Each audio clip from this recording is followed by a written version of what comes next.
follow. Russia says it remains open to all of it, but as NPR's Charles Maynes reports from Moscow, the Kremlin remains vague on the timing of the talks. In an interview on state television, Russian Foreign Minister Sergei Lavrov said Moscow was not refusing any format of meetings, be they between Putin and Zelensky or eventually including President Trump. Yet Lavrov warned preparations for such events take time. His comments suggested Moscow was looking to slow-walk Trump's calls for a Putin-Zelensky meeting in the coming days or weeks. Trump says Putin agreed to the bilateral talks to be followed by a trilateral meeting, including Trump, following a phone call he placed to the Russian leader Monday. Kremlin aide Yuri Ushakov was more circumspect, saying only Moscow was considering the possibility of holding higher-level direct talks with Ukraine. Charles Maynes, NPR News, Moscow. The White House says dozens of homeless encampments have been cleared in Washington, D.C. A week ago, President Trump sent hundreds of federal agents and National Guard troops to the city. NPR's Jennifer Ludden reports it is not clear where the people who've been displaced have gone. Homeless service providers say many likely opted to stay outside, moving around to evade authorities. Some are in shelters. The city made more beds available, or hotels paid for by community members. Jesse Rabinowitz with the National Homelessness Law Center says the mass displacement will make it even harder to eventually connect people to housing. It was so fast that I worry people were not able to save vital documents, medication, heirlooms, clothes, things like that. The White House says it has not arrested any people for being homeless, and service providers are relieved about that. But they suggest the money this federal surge is costing could have gone toward affordable housing instead. Jennifer Ludden, NPR News, Washington. Texas Republicans are pursuing a redrawn congressional map in their state that would give the GOP 5 additional U.S. House seats. California Democrats are looking to counterbalance with their own new map. Laura Fitzgerald with Cap Radio has the latest. It puts together somewhat unlikely areas. For example, one district would include communities in Modoc County all the way up north near the Oregon border, with Marin County, which is way down near San Francisco. Those are two very politically different regions, and under this proposal, they'd have the same congressional representative. Democrats here say the plan is to vote on the map this week, and then this will go to the voters so that they can have the final say in November. Cap Radio's Laura Fitzgerald reporting state lawmakers in Texas and California have been advancing their respective measures on a redistricting battle that ultimately could decide the balance of power in Congress in next year's midterm elections. From Washington, this is NPR News. Wind-whipped flames in Madrid and across Spain are inflicting one of the most destructive fire seasons the country has experienced in decades. Wildfires across parts of southern Europe are products of a prolonged heat wave that, as NPR's Miguel Macias reports from Seville, has sent temperatures soaring above 110 degrees in Spain. The wildfires have claimed several lives and devastated an estimated 900,000 acres, making this year's fire season among the worst on record. Two major fires in the northwest of the country have grown to become the largest on record. Fires in the central western region of Extremadura and in the south have forced the evacuation of tens of thousands of people nationally. After 16 days of intense heat, temperatures dropped slightly on Tuesday, ending what has become one of the longest heat waves ever recorded in Spain. Climate change is making large, destructive wildfires more likely because of hotter temperatures and drier vegetation. Miguel Macias, NPR News, Seville, Spain. NASA says its scientists found another moon orbiting Uranus. Today, it announced that the Webb Space Telescope found a moon that's just 6 miles wide. It was first spotted by the telescope's near-infrared camera in February. Uranus has 28 known moons named after various historic figures. Actually, this latest, still nameless tiny moon makes 29. U.S. stocks are trading lower this hour. The Nasdaq is now down more than 300 points, or nearly 1.5%, at 21,316. The S&P's off 42. The Dow's down 33 points. It's NPR News. Support for NPR comes from NPR stations. Other contributors include Progressive Insurance, home of the Name Your Price tool, so drivers can see coverage options at Progressive.com or 1-800-PROGRESSIVE. Price and coverage match limited by state law. And the listeners who support this NPR station. Funding for This Is Nashville comes from you, our listeners. And Parnassus Books, presenting an event with Sulari Gentle, author of The Five Found Dead, in conversation with Mallory Arnold, Thursday, August 21st at 6:30 p.m. Registration required. Details at parnassusbooks.net. I'm Blake Farmer, and this is Nashville. Wanting to have a child is a very personal desire for those facing infertility, male or female, or who need medical assistance to create their own family, such as same-sex couples or single parents. In vitro fertilization offers a bridge to parenthood. Across the country, people who've opposed abortion are considering and sometimes reconsidering their stances towards IVF. Some of the same groups that helped to outlaw abortion in states like Tennessee, such as the Heritage Foundation, are now going for more regulation of IVF.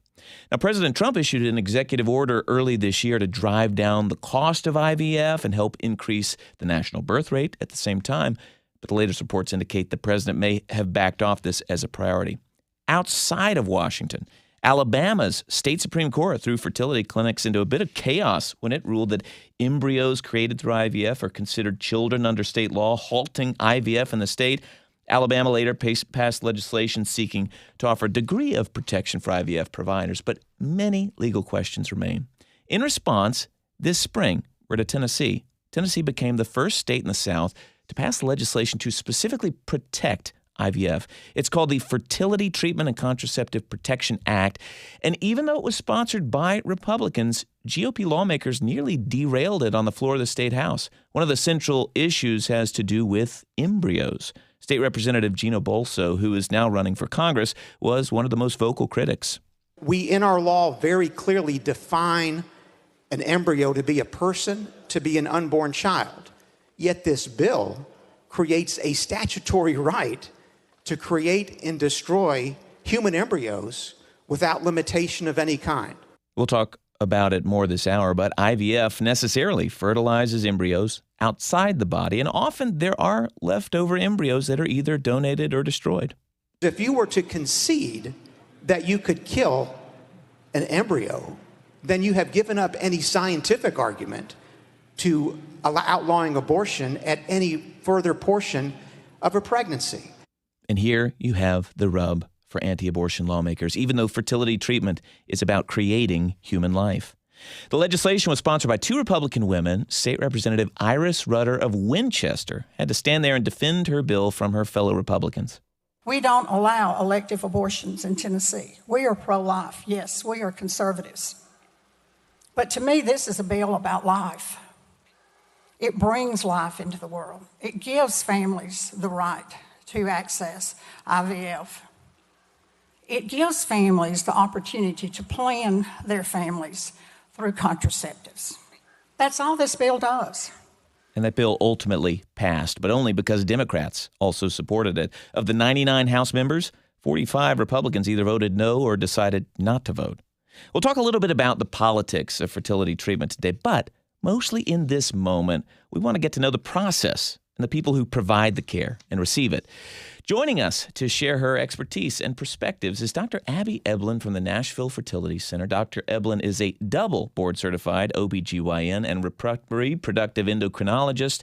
She guides patients through fertility care, including IVF, every day, in fact, a few hours before this, and a few hours this afternoon, and has gone through IVF herself. She also co-hosts the podcast Fertility Doctors Uncensored, if you want to dive deep into the issues related to fertility. So, Abby, welcome to This is Nashville. Thank you. And thank you for bearing with me as I, go through this script of things you know much about and we're going to talk about. But I will say, kind of a disclosure here almost, my wife and I have been in your clinic and have two little ones thanks to fertility treatment there. So happy customers, I think, as you call them. Happy to hear that. But, I feel like as I know enough to know that everyone's fertility treatment's their journey's a little different. So when a patient comes into your clinic, where do you start?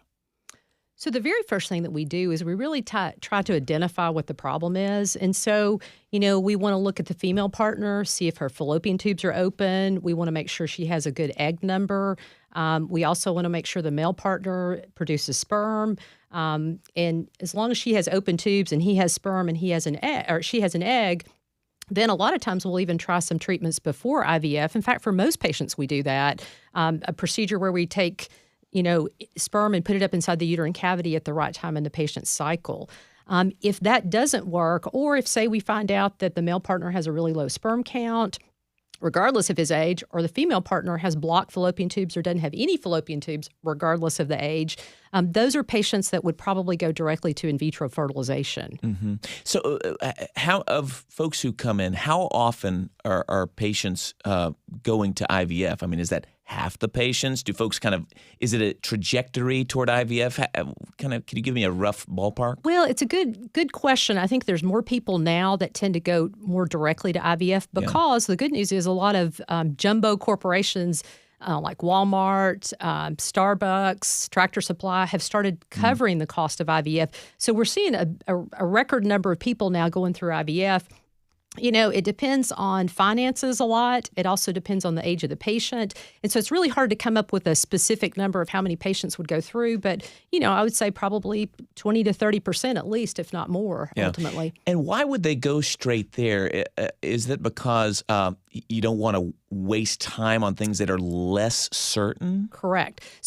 So the scenario I gave you at the beginning where if a man has a very low sperm count, that would be a reason they would go directly, or if the female partner had blocked fallopian tubes or didn't have fallopian tubes, regardless of age. So sometimes we have even really young patients that do IVF. But a lot of times you're right. It's a patient who realizes that, her reproductive lifespan is shortening. So women over 35 to 40, there's a big difference in fertility potential. Over 40, it's very difficult for a woman to conceive. And so some patients do come in that age range and go, I'm really worried about my ability to have a baby. So what's the quickest route to pregnancy? And so IVF is the quickest route to pregnancy and really the most successful route to pregnancy as well. And that's because why? You don't go, it's not like you decide to do IVF and next month you can do it. You've got to sort of set up the cycle, correct? I always joke and say it's like building a house. It doesn't happen, immediately. And it's really from the time a patient does all their prerequisite testing, it's about 4 months from start until the time we know that the patient's pregnant. If you're just joining us, this is Nashville. I'm your host, Blake Farmer. Today we're talking about access to fertility treatment in Tennessee. We're also streaming on our YouTube page. If you would like a visual experience today, that's the Nashville Public Radio YouTube page. Not the easiest place to get, but it's youtube.com/@WPLN. You can find the stream, or if you're listening to a rebroadcast, you can also go check it out. It'll be there.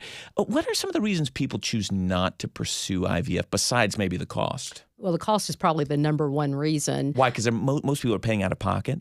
Most people, yeah. Probably about 60 to 70% of our patients pay out of pocket for it, and it is not cheap. It'd be like if you needed a gallbladder surgery and you didn't have insurance coverage, it'd be really expensive to do that too. So this is kind of the same thing. A surgery's involved, and it makes it a lot more expensive. So besides cost, what do you find is kind of a roadblock for some folks? I think people are oftentimes overwhelmed. In fact, I always give my disclaimer when I talk to a couple when they come in. I'm like, okay, this is going to be about a 20 or 30-minute discussion. We're going to talk about a lot of things that can be really confusing. We talk about genetics. We talk about the egg retrieval. We talk about the medicines. So I think sometimes patients are just kind of overwhelmed and they have to just kind of leave and let it settle with them for a while. I think, too, sometimes people do worry about having too many embryos. And quite frankly, we hear a lot about that. But more times than not, the situation where women have too few embryos is a bigger deal. Well, let's go ahead and jump in the deep end there. I mean, so one of the most sensitive issues around IVF is that the process involves creating embryos. I had in the script earlier today, fertilized embryos, and Catherine, the producer, embryos are fertilized. That's the whole thing. Yeah. So thank you, Catherine, for keeping me straight there. But at what point do you have the discussion of okay, you're going to create embryos, and confession here, I'm not sure that I understood kind of how big a deal that is. Yeah. Well, the thing that people don't realize is that not every egg that's retrieved makes an embryo. And the challenge that we have is we don't have a crystal ball. And so we don't know which patient is going to have an excessive number of embryos left over, or women that are not going to have enough. And so from our perspective, we fertilize all the eggs. And I tell patients it's like a funnel effect. You start out with maybe, average woman who's healthy, under 35, best prognosis. We start out with maybe 10 or 12 eggs if we're lucky. Not every egg fertilizes. Not every embryo continues to grow. And that's a point I want to get back to. But not every embryo continues to grow. And then certainly not every embryo that we test genetically is genetically normal and would result in a live baby. And so roughly on average, I'll tell my patients you're probably going to have somewhere between 1 to 4 embryos. With each embryo in our practice, that patient would have about a 65% chance of having a live-born baby at the end of 9 months. And so the point is you can't, for instance, I know other folks have suggested, well, can't you just fertilize one at a time and give it a try? Why is that tricky? So you can do that. And in fact, sometimes when we think they're going to have a lot of eggs and they're concerned about that, we can actually, so on the day that we retrieve the eggs from the patient can ahead of time choose to say, maybe if we think they're going to get 20 eggs or something, they can say, well, why don't we freeze 10 eggs and not fertilize those? But ultimately, if we only limit to a certain number that we can fertilize, and we do that, I mean, if patients want to do that, we're happy to do that. But the problem is if you pick 3 eggs, at that point, I can't tell you that one egg is better than the other. I can't tell you about the genetics of that egg. And so we may pick 3 eggs that don't fertilize at all, or we may pick 3 eggs that stop growing in a certain phase. And then ultimately, even if we have one embryo to test, that embryo may not be genetically normal. And if it's not, the patient has to start all over, go back through the whole process again. And as I was saying before, the surgery part's the really expensive part of it. And so if they have to go back through a whole nother egg retrieval, so they didn't freeze eggs and have to go through the whole process again, that's going to be probably another $25,000 they're going to spend. In other words, the reason you try to fertilize as many eggs as possible there is because it's going to cost a lot to do it one at a time. Absolutely. Yeah. And I'm sorry, take us back to biology class for a second. When you're fertilizing, how in your lab, your clinic, are you actually fertilizing? Are you taking the sperm, putting it in the egg with like a needle? We are. And so pictures of that were shown on the news a lot last year when the Alabama decision came down. That procedure is known as intracytoplasmic sperm injection, or ICSI. So we're literally able to take one single sperm and put it inside the egg to bring about fertilization. And about 70% of the eggs fertilize in that way. So you're saying that happens within your lab? Absolutely, that's happening there. Yeah, the magic happens in our lab. It really does.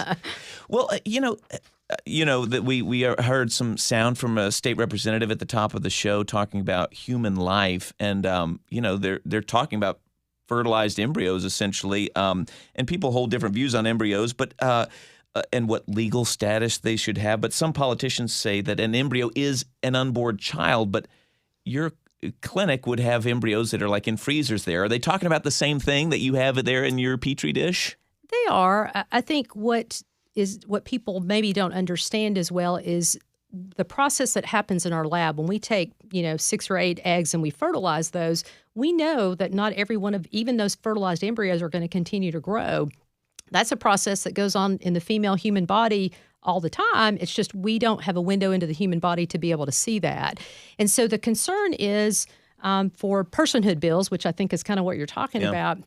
The concern there is if an embryo is given the rights as you and I are, if those embryos stop growing in our lab, say after 2 or 3 days after fertilization, are our embryologist or physicians going to be accused of murder, And so if a bill like that were to pass, that would really paralyze us. And in the state of Tennessee, probably IVF wouldn't be an option for anybody. Yeah. Well, I mean, there is something like that on the books. I mean, have you all had to kind of keep apprised of state law to make sure that what you are doing, you don't need to change your process somehow? Absolutely. I think last year, one of the representatives came up with a bill in which there was some wording in there to limit number of eggs that could be fertilized. Yep. It also limited the ability potentially to be able to genetically test an embryo.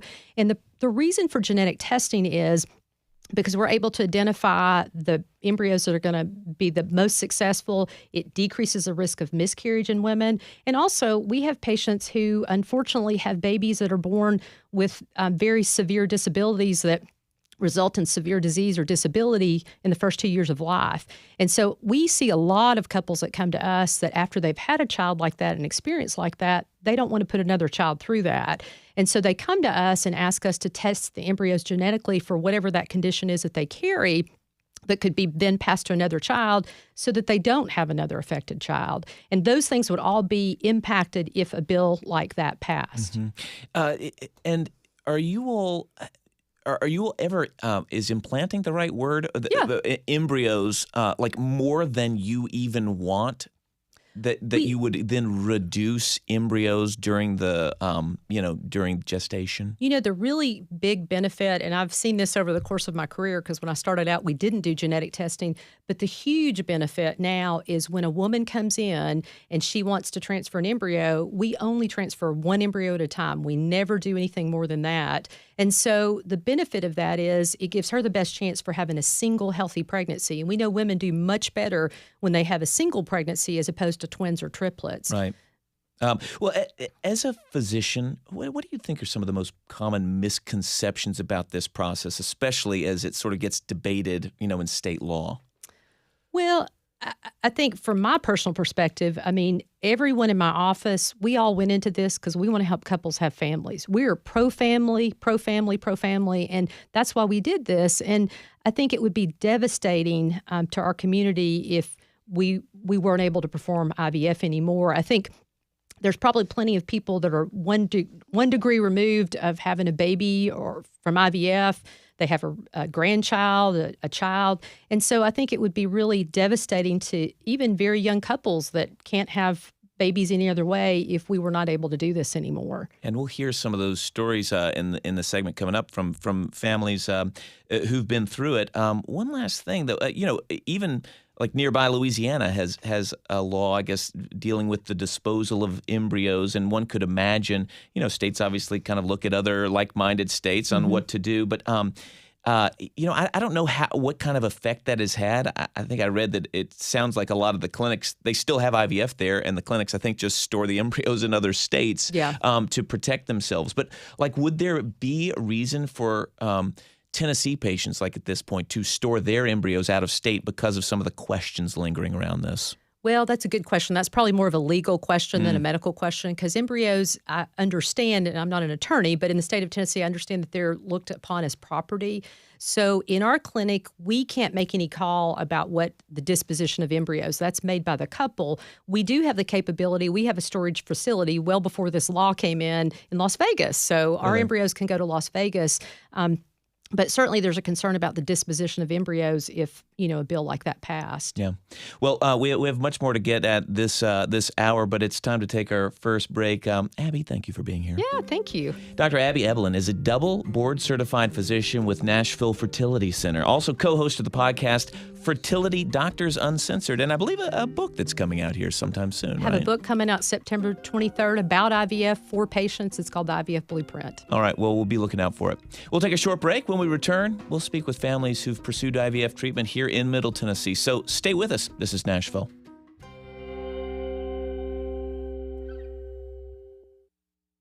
Funding for This Is Nashville comes from you, our listeners, and Blue Cross Blue Shield of Tennessee, serving the young and young at heart right here in Tennessee for 80 years. Blue Cross Blue Shield of Tennessee. Learn more at bcbst.com. And Pastaria, a celebration of Italy in Nashville, in the One City development, serving dinner daily. Additional menu information about the 4 to 6 p.m. offerings and Meatball Mondays online at eatpastaria.com. And Wildwood Resort and Marina on Cordell Hall Lake, offering corporate and nonprofit retreats, getaways, and celebrations. 1 hour east of Nashville, year-round. More at visitwildwood.com.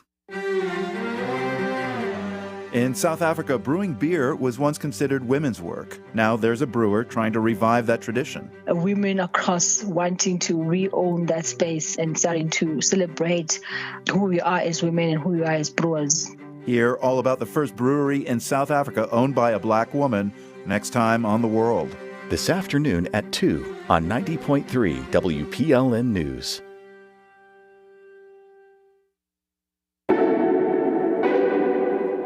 I'm Blake Farmer, and this is Nashville. I'm trying to get used to looking into this camera straight ahead of me here because we also are streaming on YouTube. If you'd like to catch the show there, it's the Nashville Public Radio YouTube page. But yes, the lights are bright here in the studio, and we've got more folks in here. Welcome back. Today, we're talking about fertility treatment, and specifically in vitro fertilization, or IVF, here in Middle Tennessee. You know, IVF rarely gets much public attention, but this year the state legislature had a fairly intense debate about whether or not to specifically protect IVF in state law. Without direct experience, many people don't really know what the experience is like. And frankly, every experience is unique, as you'll see with our guests who are in the studio with us now. Joining us are Calea Davis, who has 3 children with her husband, Blake, no relation, through IVF, and Laura Lee and Stephanie Paha, who have a 5-month-old son from IVF.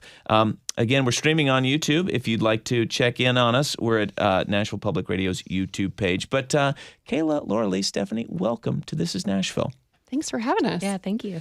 All right, and my producer's correcting me. 4.5 months old. That kid's not 3 months old out there, you know. So, Calea, let's start with you. How and when did you know that IVF was going to be your journey?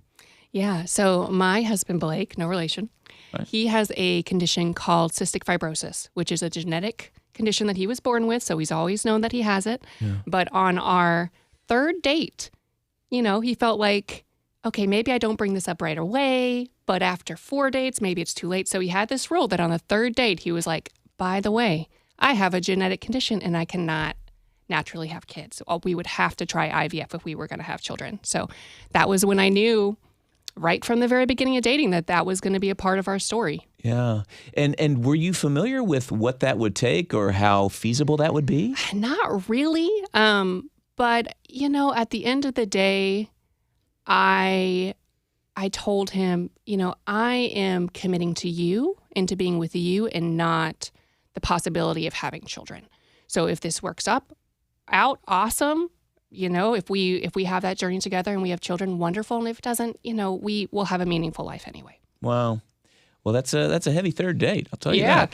If you know us, it makes sense, though. We were like pretty intense at Black Abbey Brewery talking off everything. Oh, love the visual there. Now, we'll actually hear something recorded from Blake later in just a little bit. All right, so Laura Lee, Stephanie, how about you? When did you know IVF was going to be the journey?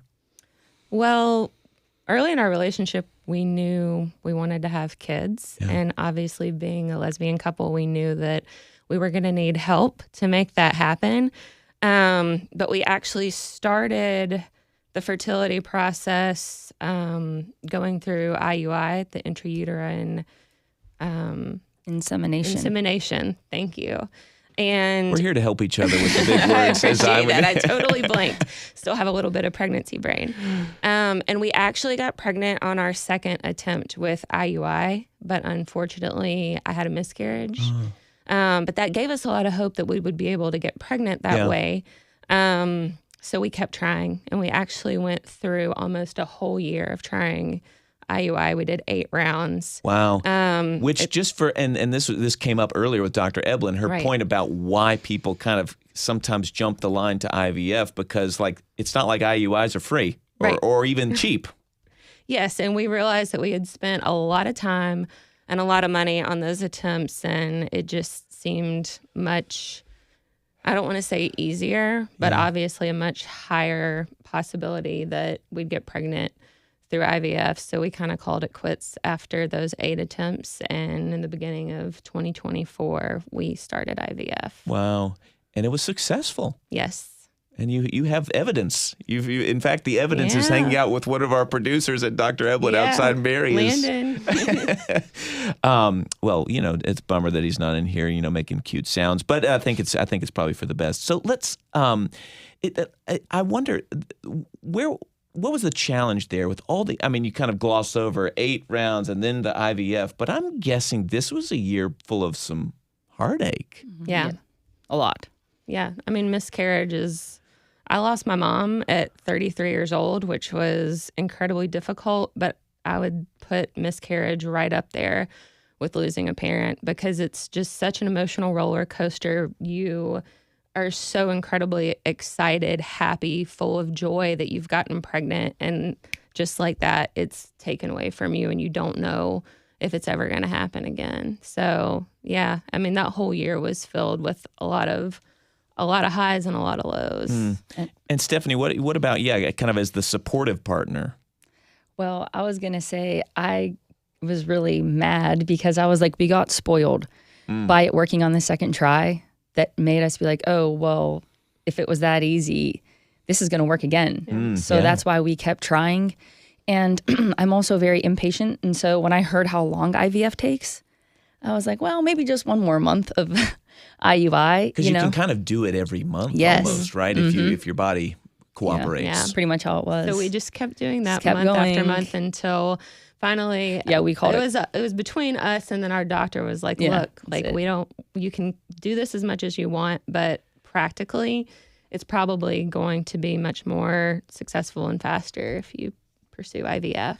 Yeah. If you're just joining us, I'm Blake Farmer. This is Nashville. We're talking about fertility treatment and specifically in vitro fertilization in Tennessee, which, has been a topic of conversation in the state legislature in the past year and in other states, and even from the White House, kind of on all sides. So we figure it's time to get to know it a little bit better ourselves. So we've got folks in here who have been through it rather recently. So, Kayla, I wonder if you could talk to us about, I don't know, did you all have any, obviously you needed IVF because of your husband's condition, but was it successful, kind of first time's a charm each time?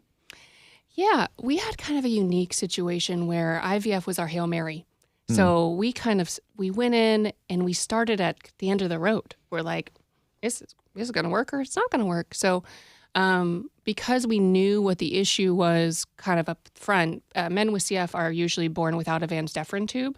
So there's sometimes sperm there's sometimes not, but it is the only way. It's the only way to make it work.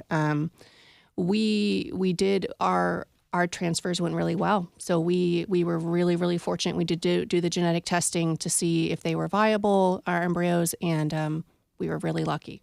We had 3 first-time transfer pregnancies. Wow. Let's hear from the other Blake for just a moment here. This is Kayla's husband, wasn't able to join us today, but we spoke with him to get his perspective on his experience with IVF. Let's take a listen. Hello, my name is Blake. I am Kayla's husband and the very grateful, albeit tired, father of 3 young children. IVF being a part of my path was not a surprise by any means. I was born with a terminal genetic condition called cystic fibrosis, and I knew that there were infertility issues from a very young age, so there wasn't really a point where IVF became some kind of new, surprising news to me. It was just the method of our ability to try and see if it was possible to have children.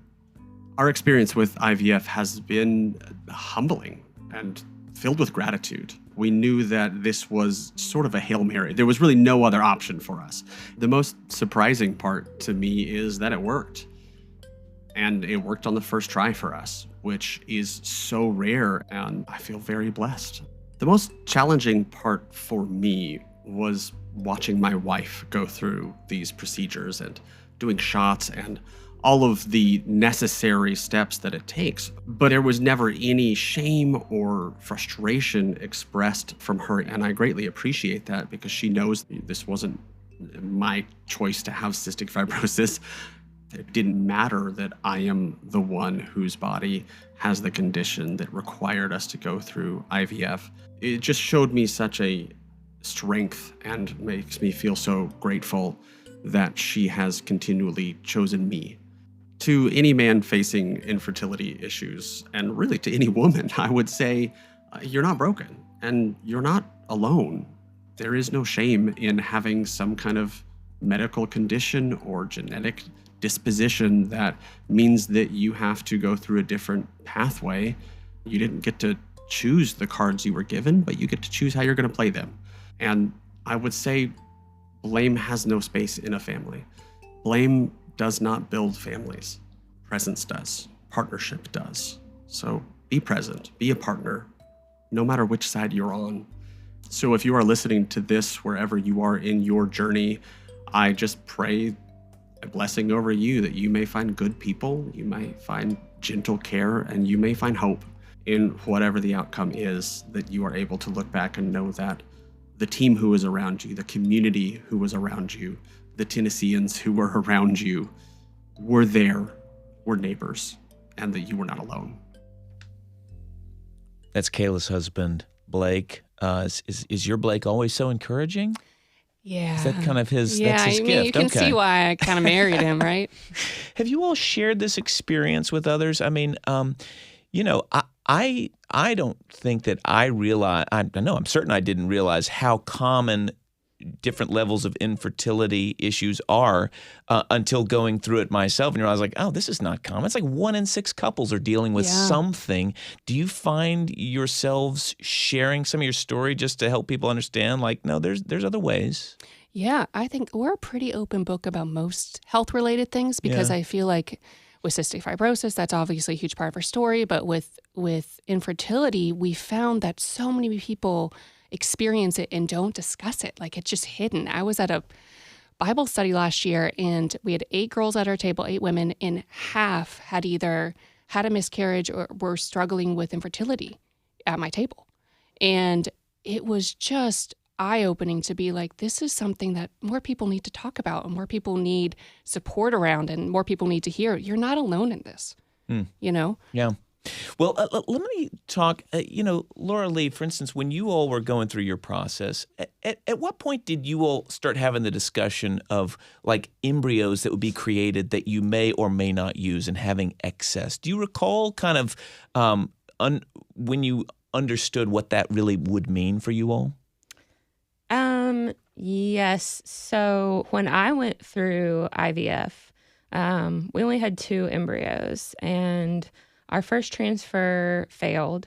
And then Landon was the second transfer. So it kind of felt like we have one more. Yes. And we had not talked about that at that point just because we were holding on to so much hope that one of those 2 was going to work. Because at that point, we're like, this could be our only shot. And we hadn't really considered Stephanie going through the process at that point just because we didn't have to. Well, and there's a huge cost, right? All the medication to it's like, prime the body for it. This all over again. But after we got pregnant with Landon, we were like, you know, we would like to have another. So Stephanie actually went through the first part of the IVF process earlier already this year. Yeah, just so to go ahead and get those embryos. And that's when we started to have that conversation about like, what would we do if, let's say, we do our first transfer and it takes, and then we have extra embryos, like what would happen? Yeah. And did you all have to state to your doctor like what your plan was, or was it just sort of a conversation letting you know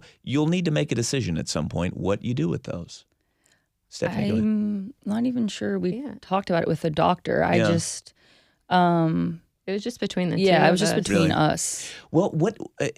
would you say you have a decision? Obviously, this is a decision for down the road, but is it a decision you've considered? Yes, because in the beginning, whenever we were going to start IVF, it was in the back of my mind about this from the beginning. So I was relieved when we only had 2 embryos with Laura Lee, and we didn't have to like make a hard decision.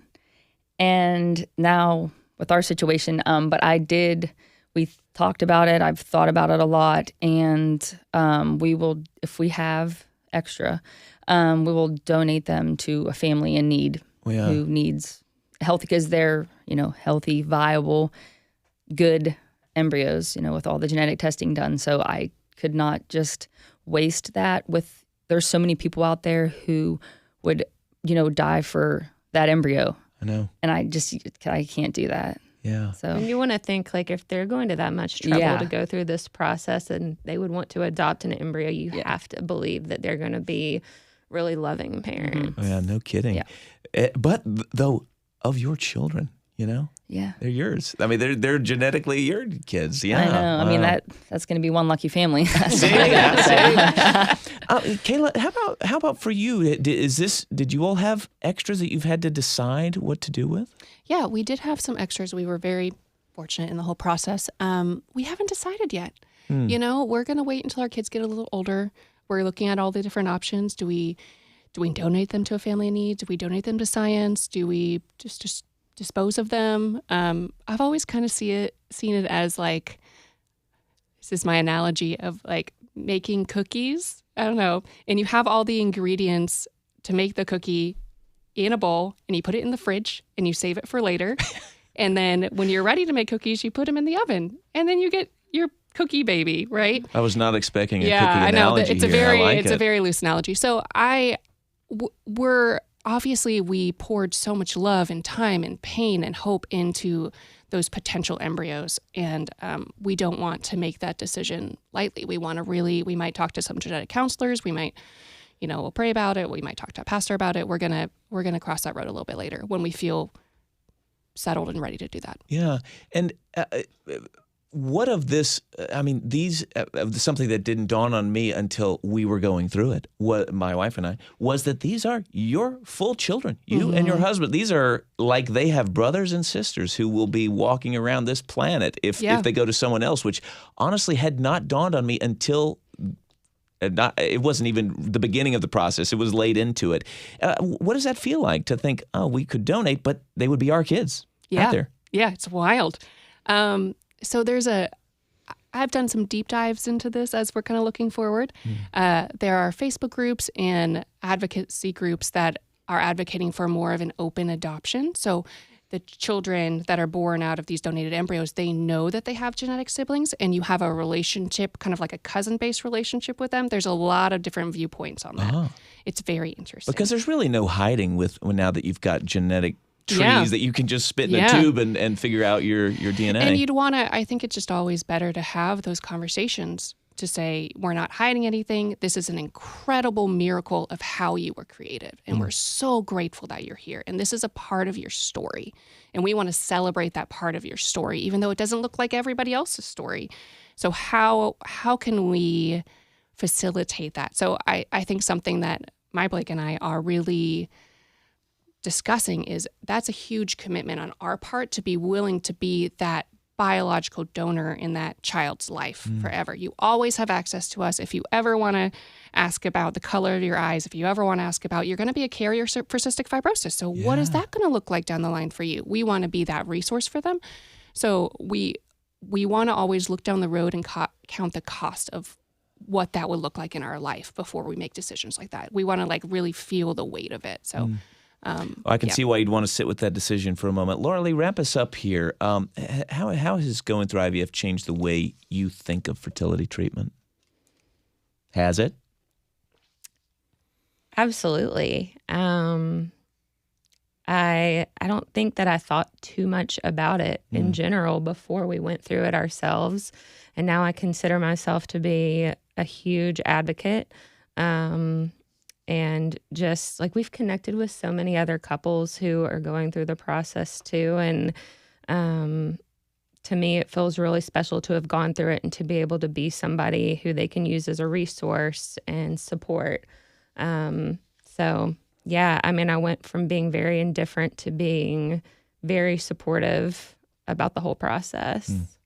Well, Laura Lee, Stephanie, Calea, thank you for being here on This Is Nashville. We have to take a short break. When we return, we'll speak with an OBGYN who counsels patients through the early stages of navigating potential infertility and who has her own IVF experience, as everyone here has today. Stay with us. This is Nashville.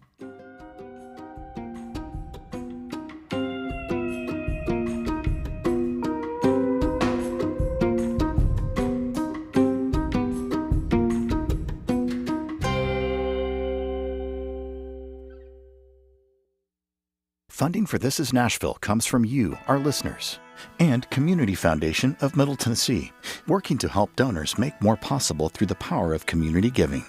More at cfmt.org. And Amazon, proud sponsor of WPLN's Daily Show, This Is Nashville, engaging our differences so we can discover our unity. More on Amazon's community work at aboutamazon.com. And Alliance Bernstein, built on the culture of knowledge and innovation to help advance the financial success of their clients. AllianceBernstein.com. Alliance Bernstein is not affiliated with National Public Radio. I'm Holly Kernan, president of Nashville Public Radio, and I want to say thank you to everyone who has supported us during this turbulent time for public media. Thank you for sustaining us over the years as we've evolved, and thanks to all of our new members who joined us because we connect you with global news, with every corner of this diverse nation, and with local stories about this vibrant, creative, and very special place we all call home. We are overwhelmed with gratitude. Thank you. I'm Blake Farmer, and this is Nashville. Well, welcome back. Today we are talking about IVF and fertility treatment in Nashville. This spring, Tennessee became the first state in the South to pass legislation to protect access to fertility treatments and contraception. And we've learned this hour how the handling of fertilized embryos, or just call them embryos, remains a sticking point for some anti-abortion lawmakers because some of those embryos will get destroyed in the process of trying to conceive a child. It's become a more public issue because more couples are turning to IVF to get pregnant. It's now about 1 in every 50 births is thanks to this procedure. I have IVF to thank for my kids, and so does our next guest, who's going to help us understand how she counsels couples heading toward fertility treatment. Dr. Kendra Hazlett is an OBGYN and laborist here in Middle Tennessee. OBGYNs are often the first medical professional that patients speak to about pregnancy or their difficulty getting pregnant. Kendra's on a quick break from seeing patients today, and we're happy to have her here. Kendra, welcome to This is Nashville. Thank you for having me. All right, so an OBGYN handles all kinds of things, right? Prenatal care, delivers babies, treats gynecological conditions, handles preventive screenings. What's the role in fertility? Like you said, like I think we're kind of the first pass that women come to question or to talk about the possibility that they may be infertile. Well, you've had your own experience with IVF, which we've been talking about much of this hour. And as we said today, every story is different. And yours, as I understand it, was not easy. Where did things kind of get complicated for you, if you could start there? Well, you're right. I did have my own journey, and Dr. Abby Eblen, bless her. Oh, who was on the show to start the hour? Yeah. Yes, she was my REI physician. But when things kind of got sticky from the jump was that I found out that I had fibroids. And fibroids are just usually benign growths of the muscle of the uterus. And I knew that early on. And I had big fibroids. This is even before I wanted to even have children. But I had issues with my cycle, with bleeding, with pain. And when I did find out or, got with my partner, my spouse, and we knew we wanted to have children, that was the first hurdle, were the fibroids. They were in the cavity of the uterus. They were all around my uterus. And Dr. Eblen actually took out 21 fibroids. I assume the way you're saying that's more than would even be normal for fibroids. Yes. Yeah. Okay. I'm extra in that way.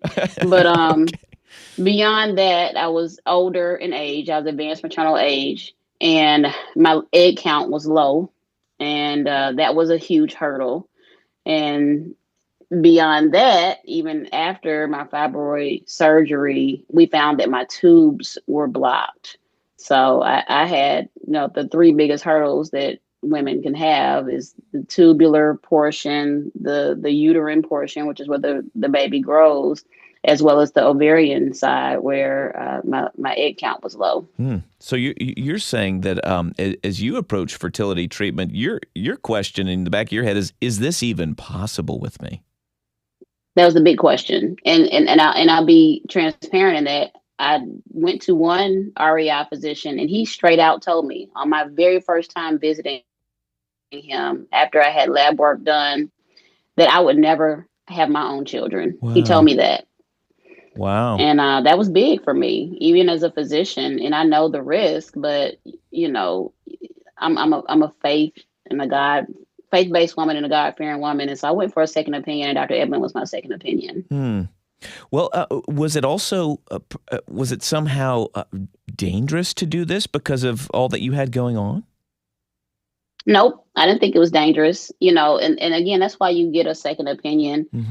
So I wanted to see what, even beyond my training, Dr. Eblen has that board certified, and she went longer than I did to tell me, hey, look, this is going to be difficult, but I think I have a way that if you're willing to try, I'm willing to try, and we can see if this is going to work. Well, so talk to me from your vantage when you're working with patients. When is it that a patient, you might steer them toward a fertility clinic rather than, sort of giving it time? And I think I heard Dr. Eblen say this earlier. A lot of times it's based on age. You also take the total picture into account. So is there a history of, for instance, chemo? Is there a history of radiation previously? Is there a history of prior ectopic pregnancy? Have you ever been pregnant before? And women who are less than the age of 35, we usually give, as a general OBGYN, we give a year's worth of unprotected frequent intercourse. That's what I always tell patients. And then after that, if you are not pregnant, then I can kind of start to introduce that conversation. When you are over the age of 35 and you are advanced maternal age, then your window is shorter. It's closing more rapidly.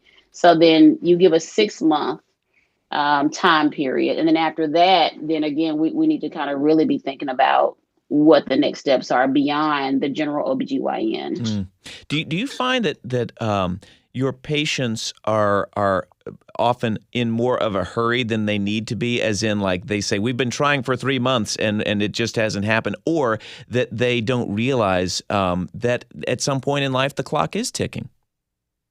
I think there's two extremes. Really? And that's a very, very interesting question, because you'll find a lot of patients that are like, we just got married 6 months ago. We've been trying for 3 months and nothing has happened. I'm like, well, you have to give it some time. You ovulate from one side or the other every other month. And, there's things that you can do to help increase that possibility of success. And so let's do those things. Versus there are some who are like, I've been trying for 5 years and nothing has happened. And they waited 5 years and they haven't been anywhere. And they just said, okay, finally, someone told me I need to talk to somebody. If you're just tuning in, this is Nashville. I'm your host, Blake Farmer. Today we're talking about access to fertility treatment in Tennessee.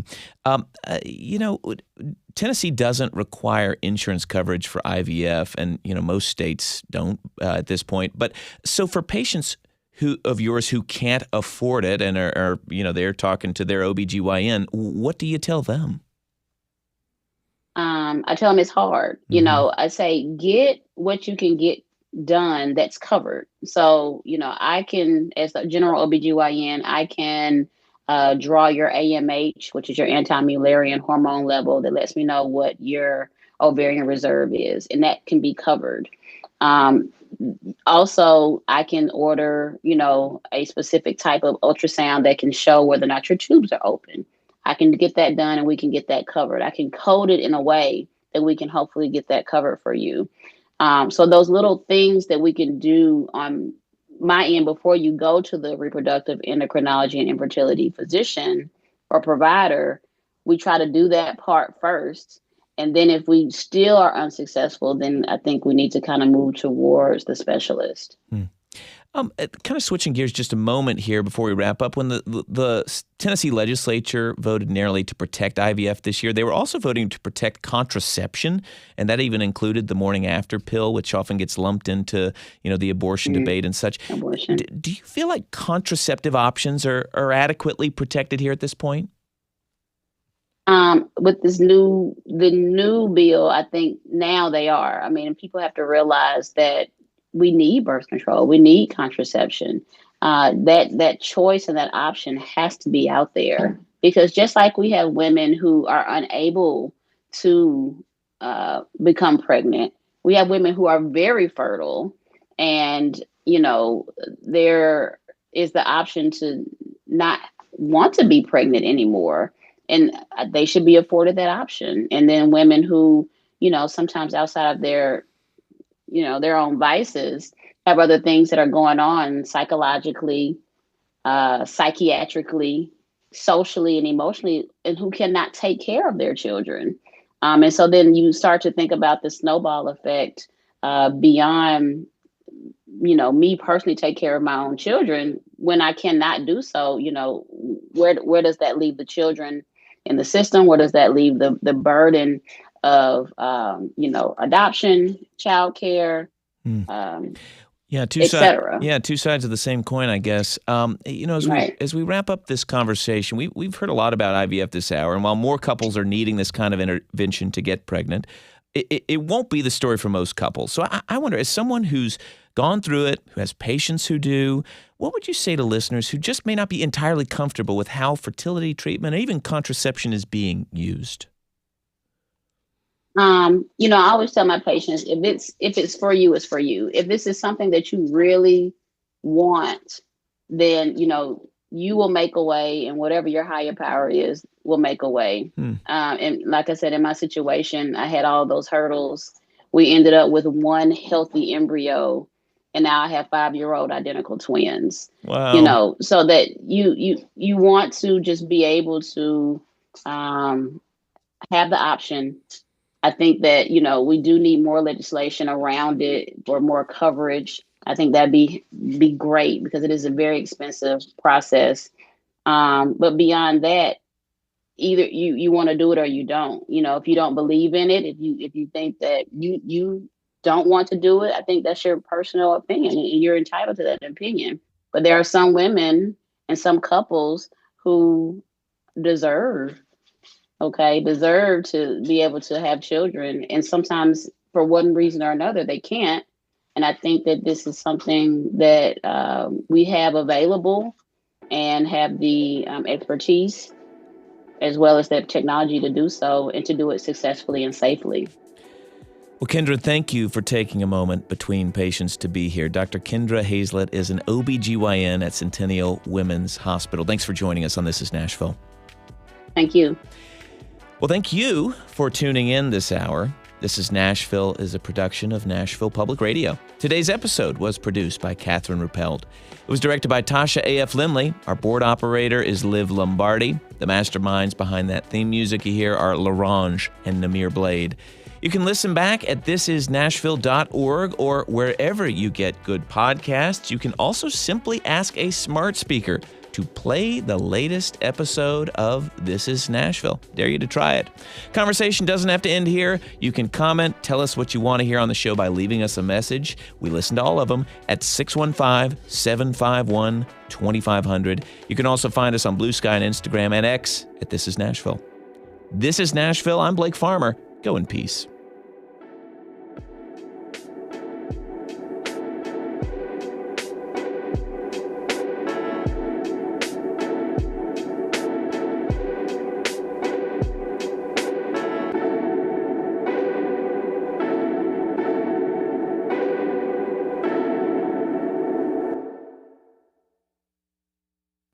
Every day, WPLN covers emerging news stories, highlights interesting people and ideas, and layers in history and context to help you understand what's happening. For our news team, all of this comes from a place of caring. Like you, we're invested in this community. You can hear the latest in under 20 minutes on our Nash Villager podcast. Make it part of your routine in any podcasting app or streaming on our homepage at WPLN.org.